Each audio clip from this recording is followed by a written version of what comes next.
On a décidé de transformer le Cosmodrome après 17 ans d'exploitation.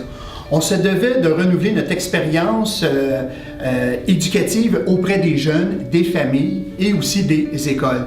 On devait suivre l'actualité spatiale et aller chercher justement cette nouvelle technologie muséale à travers le monde. Et c'est pour ça qu'on travaille depuis 2009 avec GSM Project pour avoir justement cette nouvelle innovation interactive.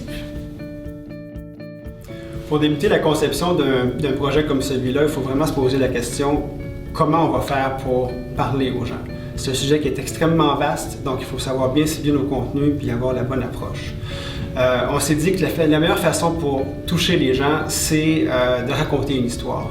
Mais on ne veut pas avoir que des spectateurs, on veut que les visiteurs fassent partie de l'expérience. C'est là qu'on a eu l'idée de créer les missions virtuelles. Donc on raconte nos histoires, mais dans une forme où les gens vont avoir un rôle à jouer pour donner une toute nouvelle dynamique à l'expérience. Alors évidemment, il y a différents thèmes en matière de l'astronautique. On a décidé de choisir 3 thèmes très précis, 3 missions qui feront partie du parcours de ce nouveau musée. Alors la première mission sera le rêve impossible, la deuxième mission, la planète rouge et la troisième mission, aux confins du cosmos. Alors de quoi on va parler lors de la première mission, c'est un peu de l'historique du programme spatial, du premier Sputnik qu'on a envoyé dans l'espace jusqu'à l'assemblage de la Station spatiale internationale.